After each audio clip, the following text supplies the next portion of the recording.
Hello, and welcome to the Kathleen Spracklin podcast. I am a woman on a mission. Apparently, that mission is to help you get the Zettelkasten of your dreams on your work table beside you, functioning and helping you with your every project. Well, today's video is an extension of the question of using the rule of thumb that you really need to use your own words to describe what the author has said when making a main card, because otherwise you can't be certain that you understand the words. Well, first there's going to be a little bit of a shout out to Vanessa and Nathan, who pointed out that when you're talking about a work of fiction, you've got to quote the author, because otherwise you're not capturing the work of fiction at all. The product is the words. And I totally agree there. And in that regard, it's going to be your response that will demonstrate that you've understood what the author had in mind. That's not the topic of this video, but I did want to mention that because they made a very good point. My topic today has to do with a different kind of an issue, and it came about when I was going back into this book, Carmen Simone, Made You Look. It's one that I pop back into frequently. I like this book very much, and I have not yet dug deeply into it, but I keep diving into it for occasional pieces of information. Well, today's video is about what do you do when what the author has to say is being said visually. As you can imagine, with the title Made You Look, that's going to happen rather often with this book. And so I want to give you an example of how I handled it. Interesting enough that I seem to be tested. No sooner did I declare that you must use your own words than I'm suddenly being tested. So let's take a look at how I resolved that one in creating my card and the fun parent card that this card chose for itself. So head on over to the down-facing camera with me and I'll show you what I mean. Okay, here's the image that caught my attention. Oh boy, did that ever totally resonate with me. They say that an audience isn't going to remember a huge portion of what you show them. So if they're only going to remember 10% of what you show them, wouldn't it be nice to be able to control the 10% that they remember? I was just so taken with that I really very much wanted to capture it onto a main note, but it's a picture.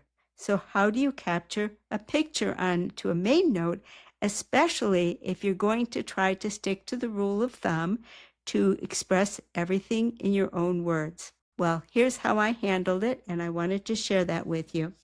I responded by describing the picture in my own words. So I say that a cocktail in a row of glasses filled with water, the standout element makes you look. It causes you to remember. And I think that's what Carmen Simone is trying to tell us. And my response to that is, absent the row of glasses of plain water, the cocktail would have been unremarkable. It's the contrast that draws the attention. Because if you look at this, how many times have you seen a picture of a cocktail, meh, and doesn't do a thing for you, but suddenly in this row of glasses of water, boom, that cocktail really pops out. Okay, so that's my description.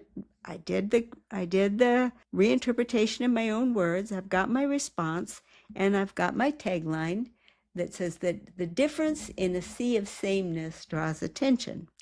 Now, remember when I also said that if the wording of a quote is especially valuable, it's worthwhile to also include the quote, but also your paraphrase? Well, this is what I did over here with my star. Here's how I handled it. That star always means that there's something on the back side of the card. What's on the back side? I took a picture of the example and included that as the entire back side of my card. So now I have both. I have the image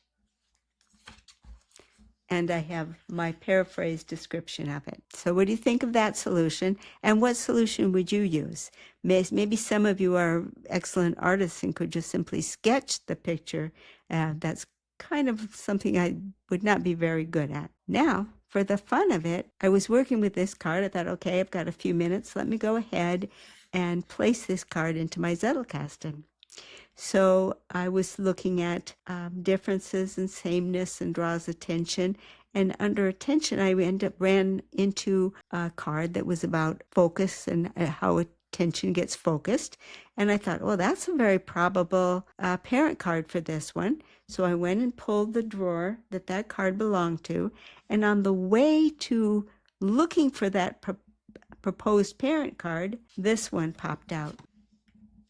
Isn't this cute? It's pictorial. So of course it had to draw my attention, because when do I ever do pictures? Very, very rarely.